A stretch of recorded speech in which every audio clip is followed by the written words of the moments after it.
I had not been recording this entire time. So, YouTube people, this is where things are going to start. For all of you who are watching on stream, though, we're not going to start everything over. But, YouTube people, this is where we're starting. Oh boy. This is what. At some point, I'm going to be good at doing the streaming thing. It's fine. Hey, you can always save this as a VOD on Yes. Twitch and then re-record the VOD. Absolutely. Absolutely. I just need to figure out how to do that. Don't ask me. I don't know. I will. I have 3 skills and streaming is not one. Mm-hmm. I'll go ahead and look that up as we continue this conversation. So, one of the things that you guys have done kind of since I left the group and moved, unfortunately, you started this new campaign that you were DMing.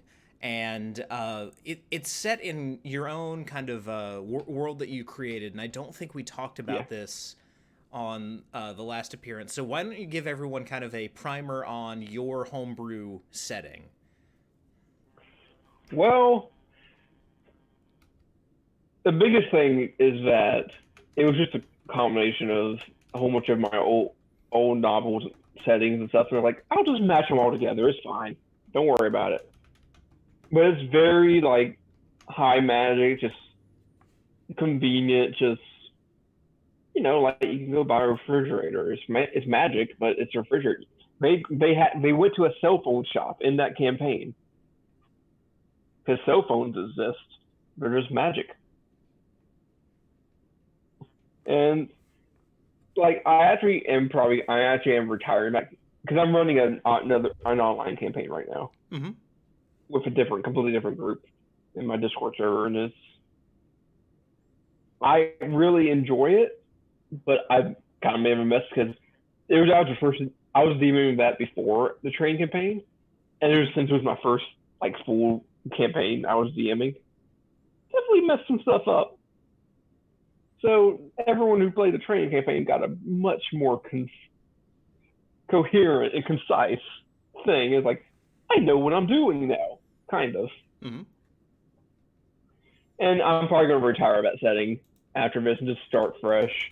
Because there's so many, like, some of these areas in the setting go all the way back to, like, middle school or earlier. Mm-hmm. So it's like, it's probably good to just start fresh every once in a while. Yeah, absolutely. Yeah. Mm-hmm. And so I got to play... Oh, sorry, go ahead. Sorry, I was about to say that. I'm sad you didn't get to play in the train campaign because I think you would have enjoyed it. Because there's that half Wild West attitude and some weird supernatural stuff, and then some creepy stuff, and then a whole bunch of shenanigans and way too many NPCs. That's the one thing I didn't really think about when I was like, oh yeah, I'll do a train. It's not going to be completely filled. It's because it's like the first voyage and only people with tickets got in. With like roulette tickets got in. And all right, I mean, that's you have to make 50 NPCs that they can all interact with.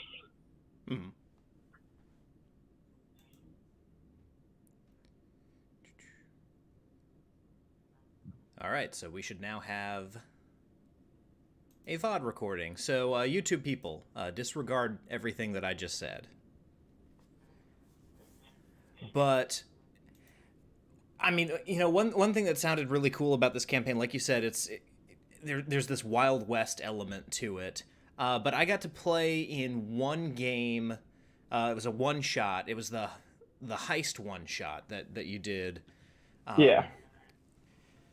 Because, I mean, starting out, the first time I remember the setting coming up, you had, you'd basically set up this series of recurring one-shots where we had higher-level characters, and basically, you know, every now and then when, you know, someone didn't want to DM or you just kind of didn't feel like it or something like that,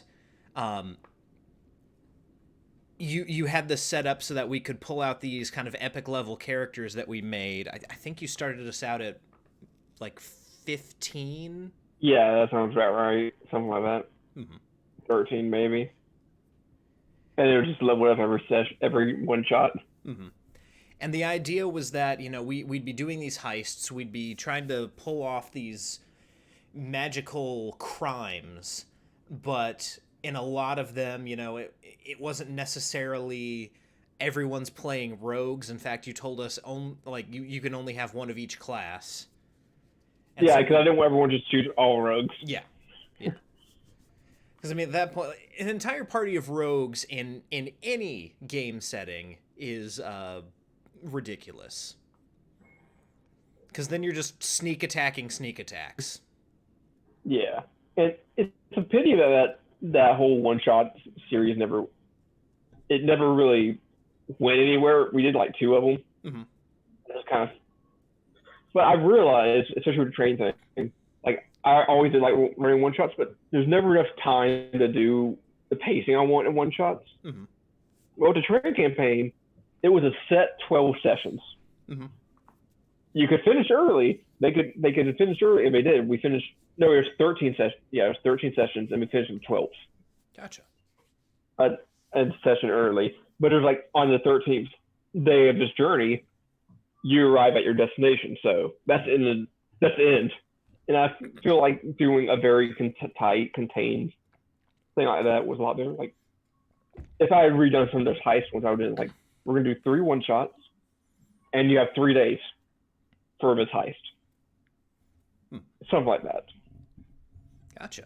And now that's a better pacing, especially on my part, just to be able to, okay, I'm gonna have this happen on the second day, or like this happen on 4th session. Mm-hmm. And one thing that you did particularly well with this setting, and something that, like you said, was kind of born out of the novel settings that you've been working on, was the way you kind of played with the races. So if you can tell us a little bit about how you kind of shook up the ecosystem of Dungeons and Dragons, that would I really like the ideas that you had there. Well, like the biggest thing is like I always liked orcs. I think they're cool. Mm-hmm. And I do not like orcs being like in a monster race. Mm-hmm. It's weird, and I don't like them being just generic barbarian types. Mm-hmm. So like, what if they were like a seafaring, like ruggedly handsome species, and it's just like everybody likes orcs. Like they're the romance race of this setting. They're the French, but they're also 7 feet tall and green. But because I like the idea of like a farmer being like, oh, my daughter brought an orc home. It was so, and this orc lad home. It was so amazing. Because in a lot of settings that would be not great, and I don't like any humanoid race being just. I don't like the whole this race is good line or this race is evil line stuff. So I threw all that out. Mm-hmm. Yeah, and then like for elves, it's like I was about to just cut elves completely because it's like I don't want to deal with elves. I was like, you know what? I have vampires already. I'll just make elves a cousin to vampires, and they're both cursed horribly. Vampires with the obvious. Mm-hmm. And then elves are like the living relatives of vampires, their original vector points. Mm-hmm. And so elves have big leathery ears, like more like bats, and they also have a weird thing that never really came up, but it's a thing where they can't die naturally until nobody else remembers them. So the way that a lot of elves got around this is let's start a mafia. And so a very large portion of elves, because with the curse, it takes them a long time to have kids and stuff. Mm-hmm. A very large portion of elves are in this elven mafia in elven Detroit. And so, like that, they figure that people will always remember us because we're criminals. Mm-hmm. And they fear us, and then so we can't die naturally. And so that, of course, it gives them a bad reputation, not just because, oh, yes, elves are an evil race, but just like, like 60% of elves are in this mafia or in this city of elf Detroit. It's like, I'm not going to kick you out, but I hope you're not in the elf mafia. It's the idea of the elf mafia is fantastic. It's one of those phrases where you say it, and for some reason my mind is not going to like Tolkien elves in the mafia. It's going to Christmas elves in the mafia.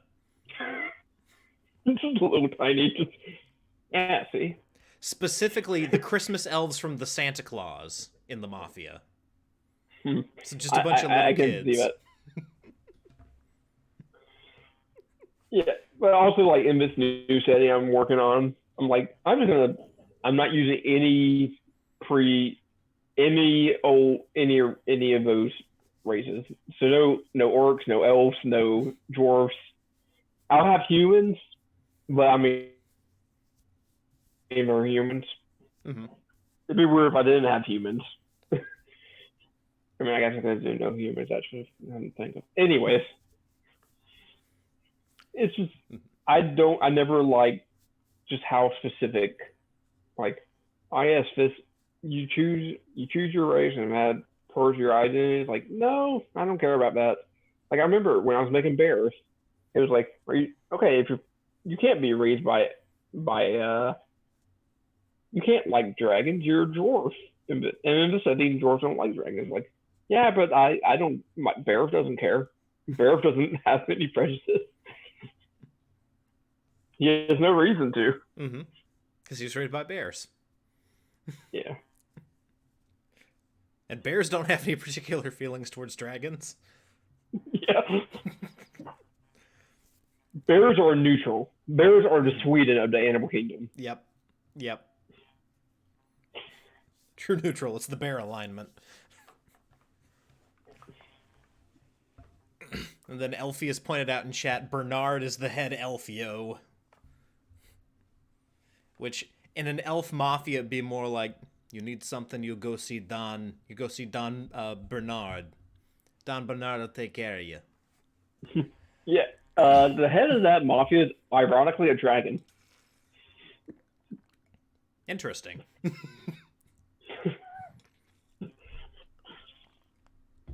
I mean, he has an elf wife. I was about to say, does he have like fake elf ears that he wears? He just continuously rolls high on his deception. It's just like it's like, hey, we're gonna start this thing in the city, and nobody wants to live here except us because we murder people. Oh no! We also have a less wrestling federation there, but that's a whole other thing. I love it. Like, there's like, I mean, they have fight pits, right? We have like, no, but we do have wrestling. I mean, they make more money off wrestling because then we go on tour into other countries. Mm-hmm. You can't go on tour when you're in a fight pit. Right.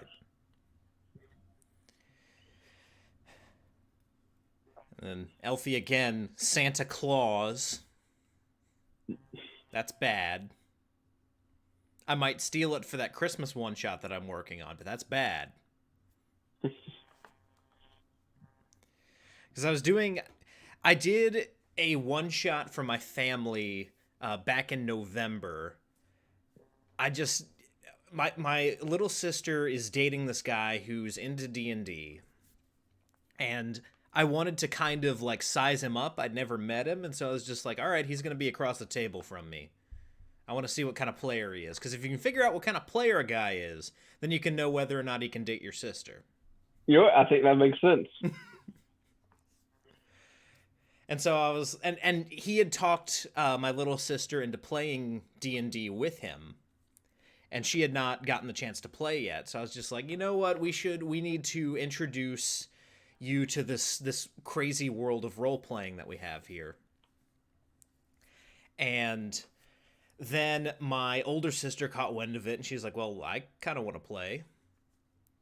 And obviously, you know, Kathy was going to play, or Elfie was going to play as the like experienced player at the table. aside from just me. And then my parents heard about it, and they were like, "We'll play." And so I ended up running D&D for my entire family. And That's just something I've wanted to do. I designed this adventure specifically with my little sister in mind because I had adapted ABC's The Bachelor into a All D&D right. one-shot. Sure, why not? And of course, I put my own spin on it because in another universe, tangential to the ones that we played in, a multiversal younger version of Prince Cromwell was looking for a wife, and as such, a competition was thrown in the city of Cromwell's Keep to find the Bachelor Prince a wife. That's pretty good. That's real fun. I'd play that. And it ended up that there was a beholder who was like pulling strings, and the reason they were actually going into the competition was they were part of this secret alliance that was looking for this ancient spell book that they found out was located underneath the palace.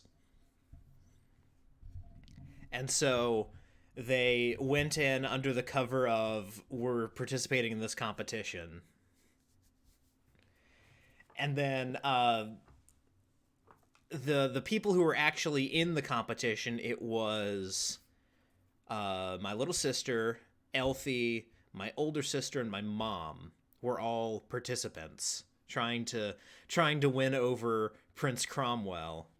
And in the end, I think it was Elfie that won. And it came down to I think it came down to one last persuasion roll.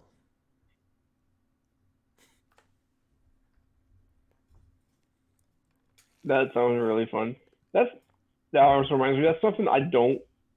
That's funny is during that training campaign, Mm-hmm. everyone realized it's the most time I've ever used the investigation skill Mm-hmm. check. Yep.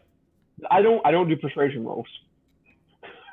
I just never. I almost never let people roll for that kind of stuff Mm-hmm. because I don't think it's very fun. Like, give me a good argument, and you don't need to roll it. Right. Yeah. Deception makes more sense to roll because then it's like you're hiding inflections or whatnot. But in persuasion, it's like you can't just say something generic and then roll persuasion and get it right. Mm-hmm. That's only if you mess up as a player trying to say it. Mm-hmm. And I understand what you're trying to say. Yeah. There's this weird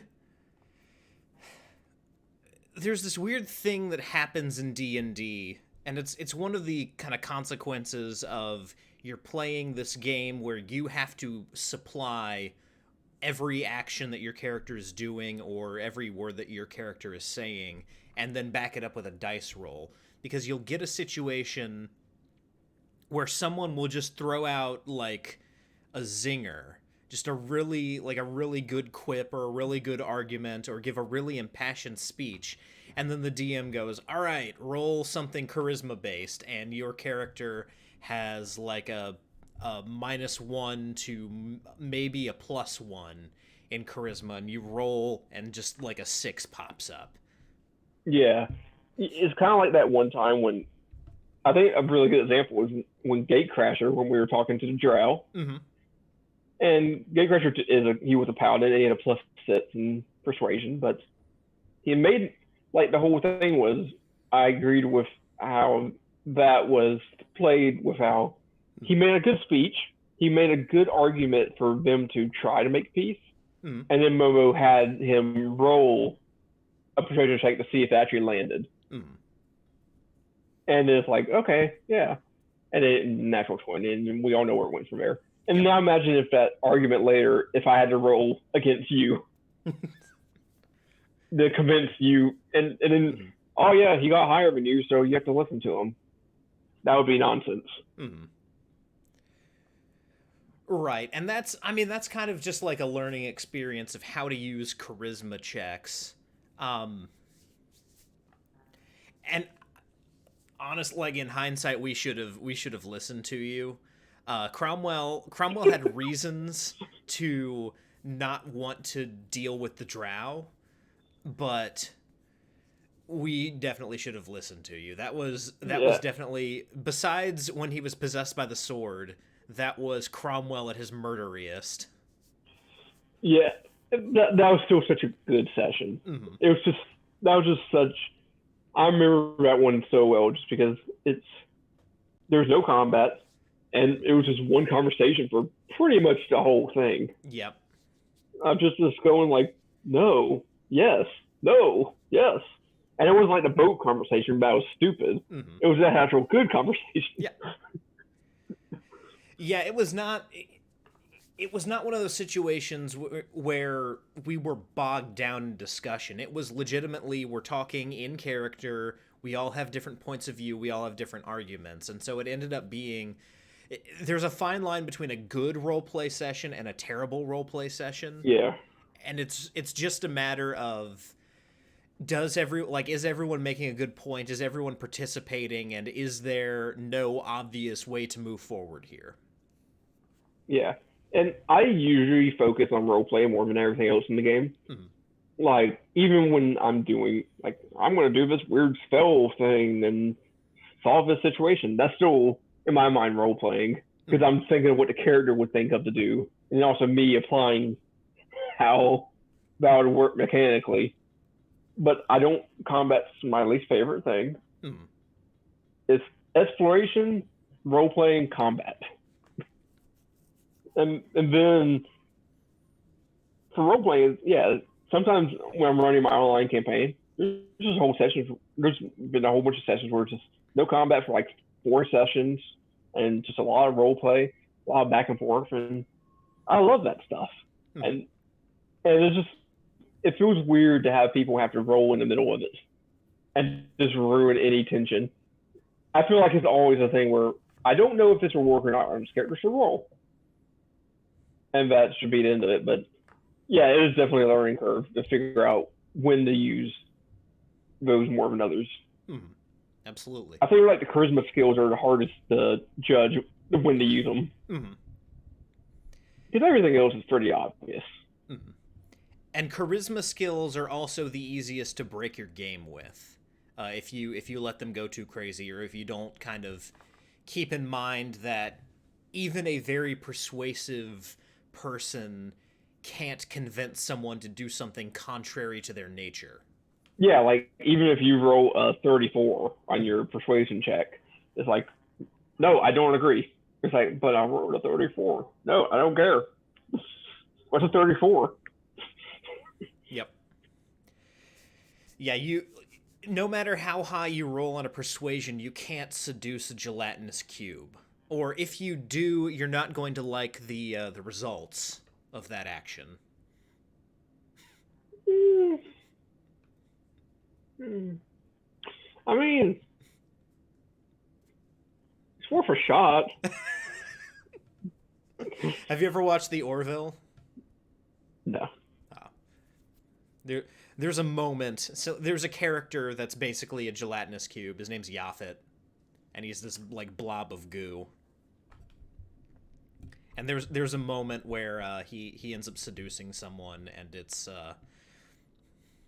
basically what you would imagine would happen with a gelatinous cube. Yeah.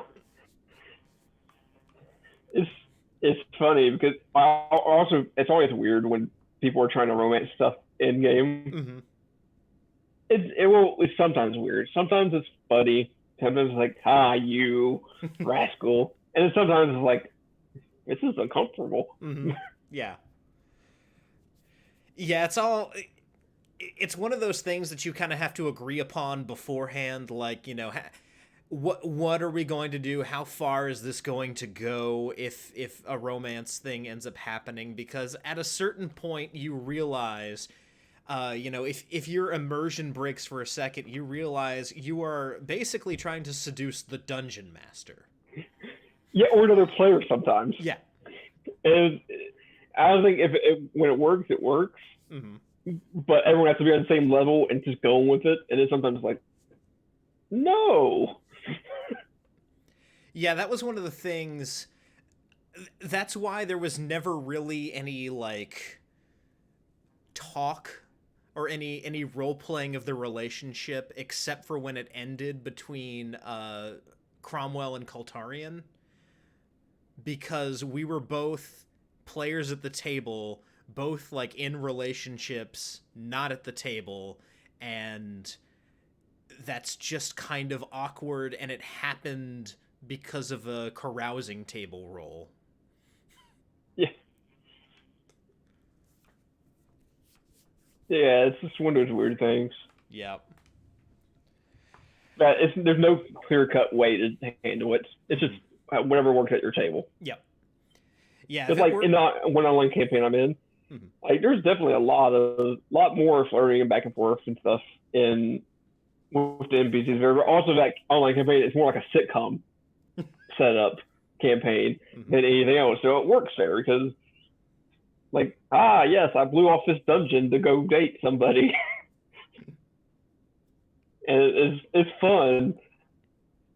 And we're all just laughing it up and but it's never that serious and makes anybody just like Mhm. Now, when it comes to just like different campaign types, I've always kind of wondered, what a like an Acquisitions Incorporated game run by you would look like. Have you ever wanted to do something like that or thought about doing something like that? okay. So I have the Acquisitions Incorporated book like right over there. Hmm. Read like barely any of it, and I've never seen Acquisitions Incorporated. I haven't either, but So I really don't know what even that would be. hmm. Basically my understanding of it just from people reviewing the book is that you guys like your characters are basically codified professional adventurers. You're like a franchise of an adventurers guild. And so all the like D&D exploration, dungeon crawls, stuff like that, it's all basically run through like the home office. Yeah, I don't think I'd enjoy that much, honestly, Mhm. because I very much would rather have. I don't like to start out camp. Don't want to start out campaigns where you already have a home base. Mhm. Or I want. I'm. I started out campaign with like you're all together somehow or whatnot, Mhm. but not just you already have a job, you already have a base. Because it's more interesting to have to acquire that at some point, Mhm. or at least get it early on, so you don't feel like, well, this has no meaning to us because we had it before we even started, Mhm. and it just seems like it takes some of the fun out of it when when the players aren't going like, yes, we want to run this as a business, and instead this is the campaign setup. Because I was doing on my online campaign that I'm running on.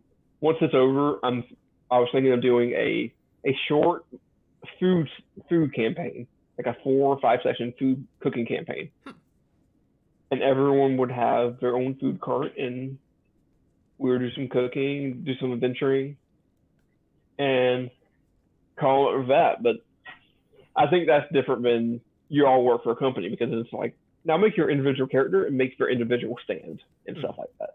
Yeah. Would it be something like I know there's a game out there that's part cooking, part RPG where you have to go like hunt the exotic ingredients that you need? Would it be something Yeah, like that?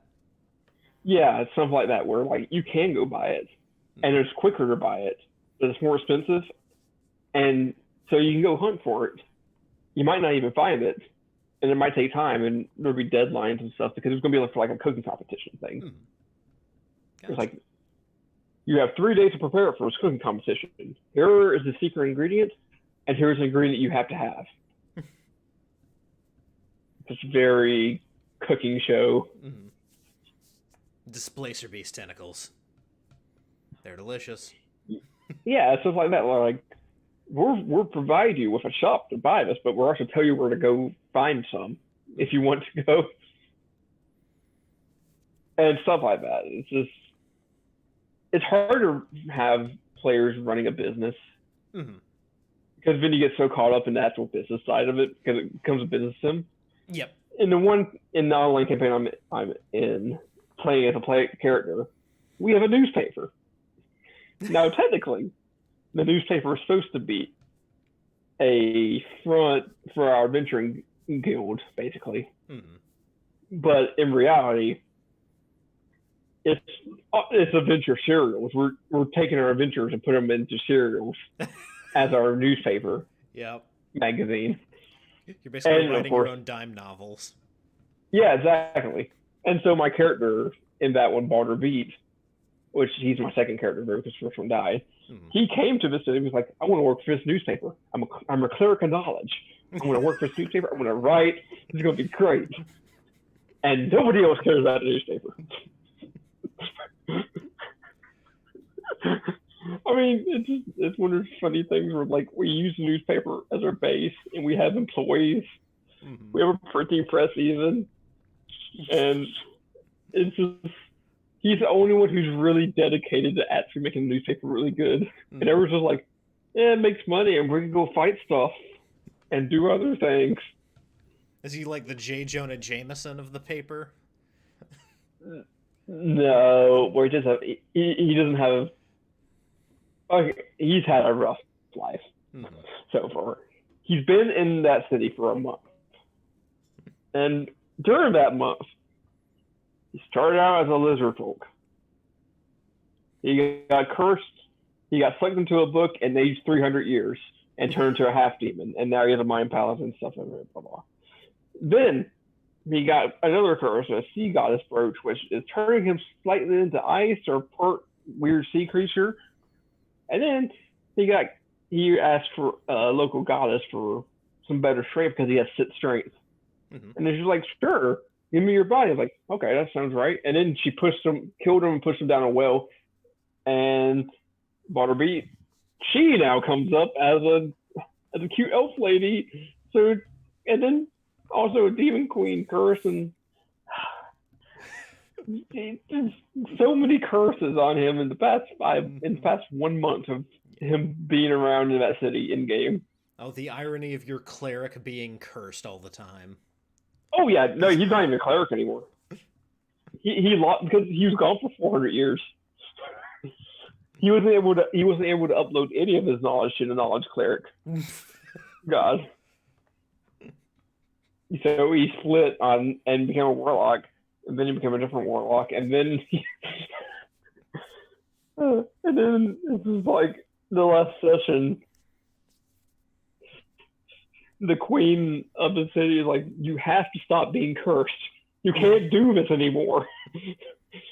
We're going to try and override the other curses with this one curse, but you can stop being cursed." It's like, but I can't say no. If somebody, like, if someone's offering me something, what am I supposed to say? Say no to it? And then she's like, "Well, very fine. You're cursed. You're cursed. You can't take any more curses." Ooh. Also, you have a year to live. Yeah, just like, oh boy. It's just some nonsense. Mm-hmm. I have a picture. Let me see if this works.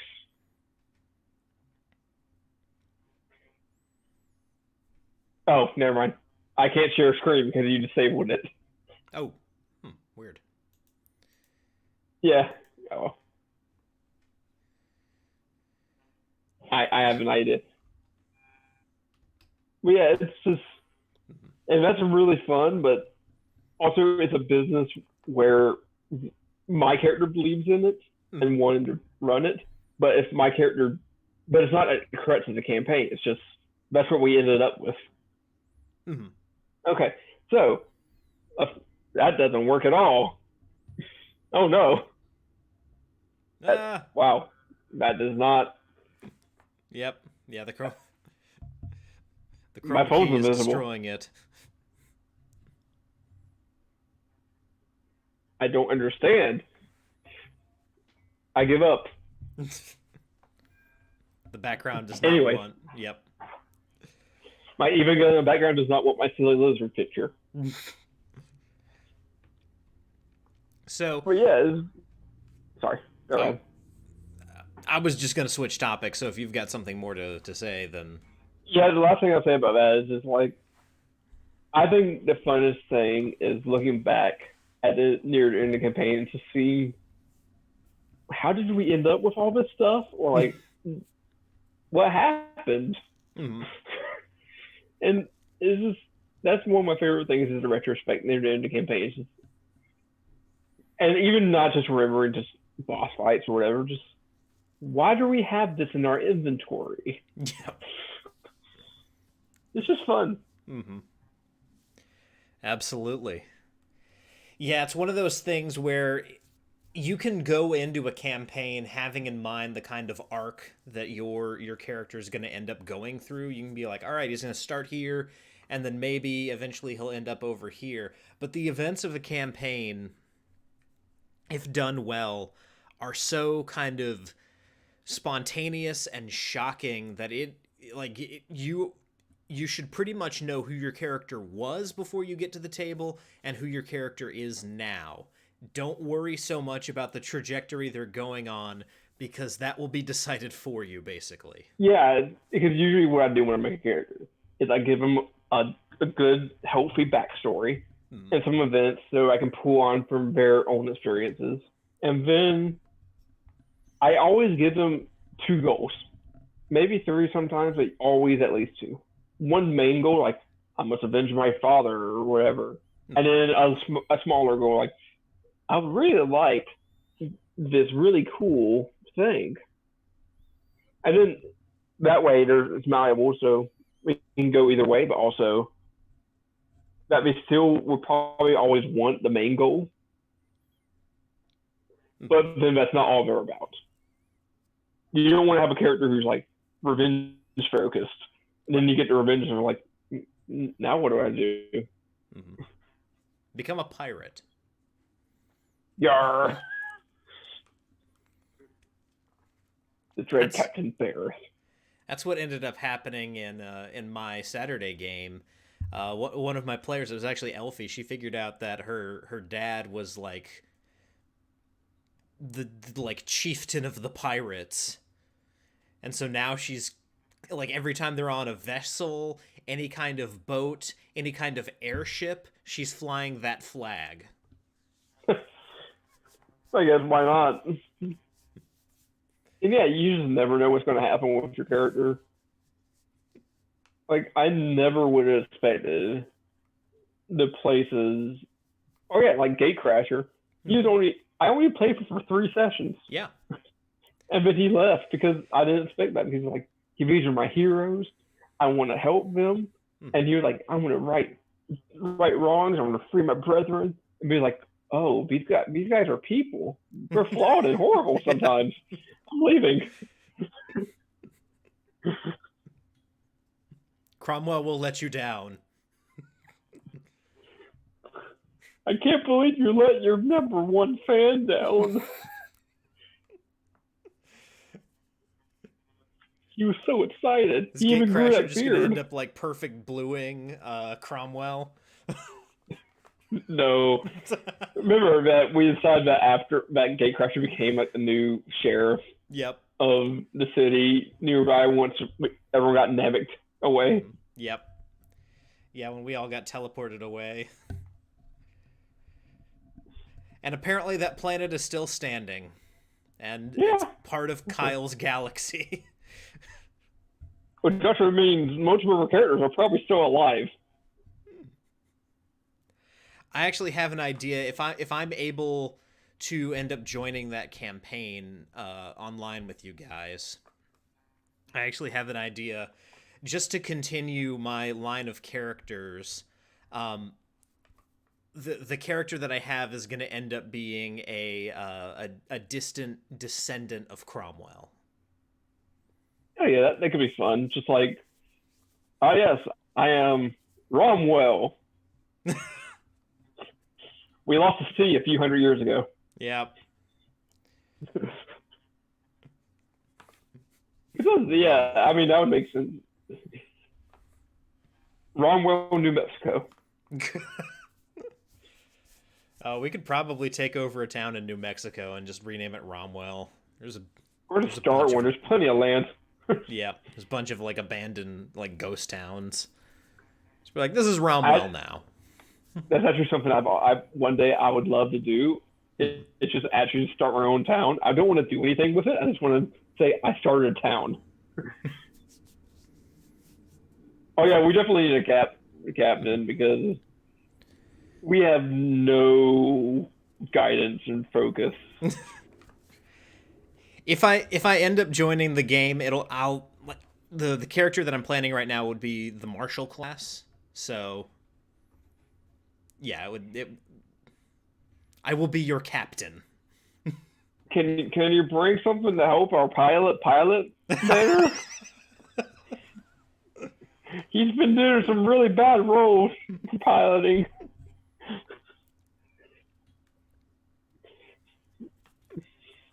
And like we're doing everything we can to help, like give the help action and give guidance, and it's like okay, and then it's like nope.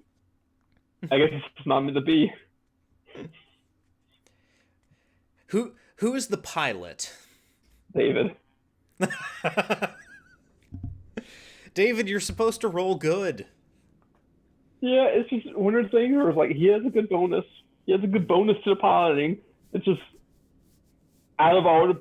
we've crashed.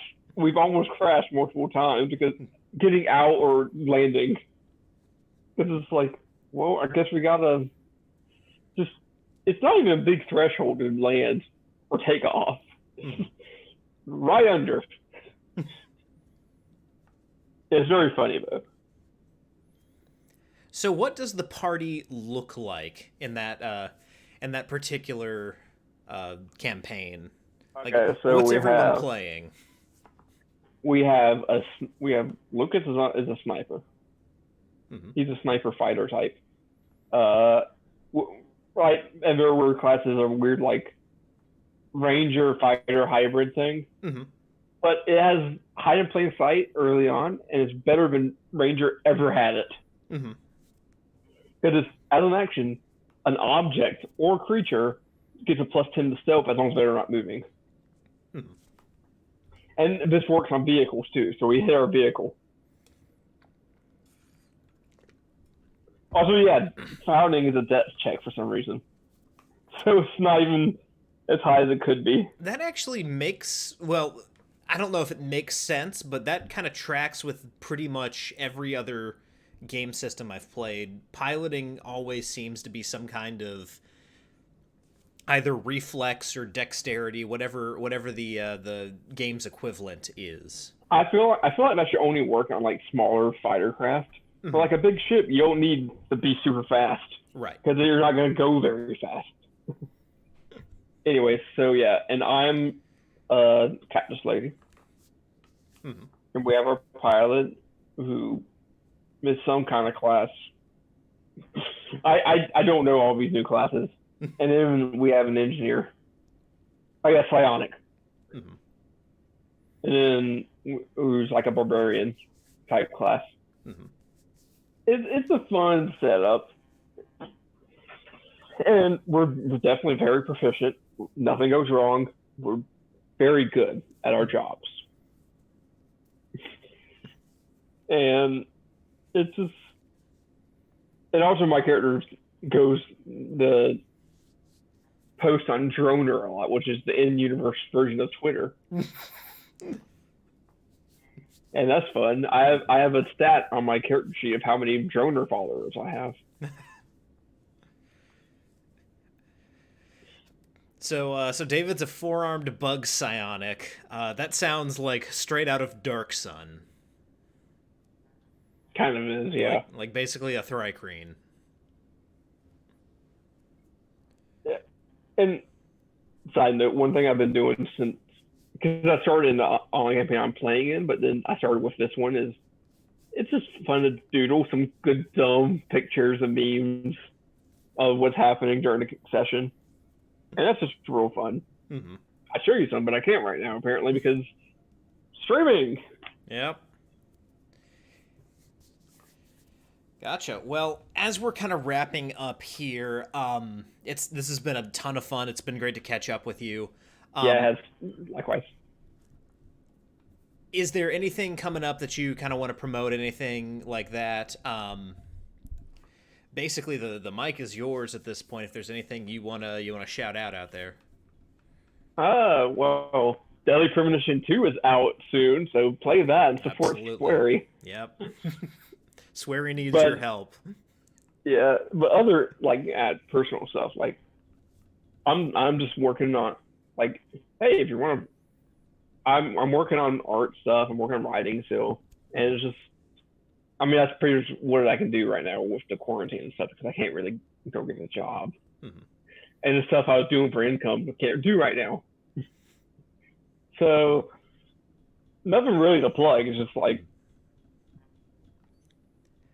Do you have an Instagram for your art? no, I've never touched Instagram.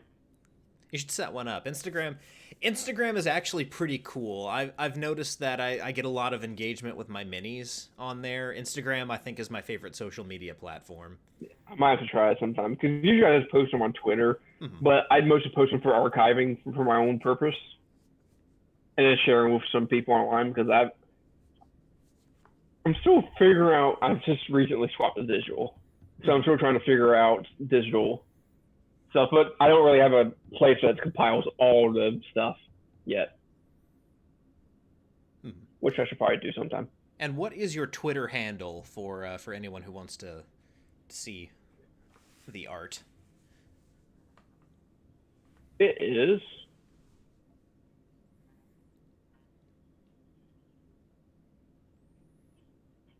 All right, sweet. I should have guessed that. Yes, it's the only name I use. Yep. 12-year anniversary on that name. 13-year anniversary. There we My go. username is older than some kids. Oh, I mean, if you think about it, everyone's username is older than some kids, but yes, having the same The presence same second one. online for and of course your banner picture here because you were at one point super involved with Adventure Quest to the point Yeah. of being a moderator on their forum. You have the mutant Toidium, which is named after you. Yeah. Never gonna forget that. Hmm. I used to love Adventure Quest so much. That was kind of like my gateway drug for RPGs. Hey, it's still being updated weekly. Hmm. It's not dead yet. Against all odds.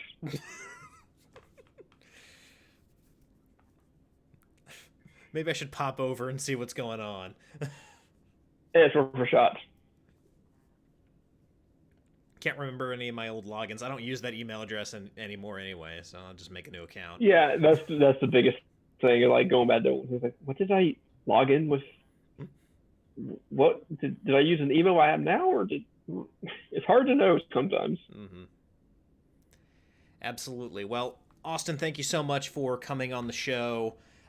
This has been a ton of fun, and yeah, it's always great to catch up with you guys. Hopefully, I'll be able to join you guys for some games sometime soon, and maybe it'll be a little bit like old times. I know it can't be just like old Yeah, times, but yeah, but it should be great to have you back. absolutely. Well, guys, that is going to do it for today's episode of Danishes and Dragons. On Monday at 8 p.m. Central, I will be taking another swing at the James Bond RPG.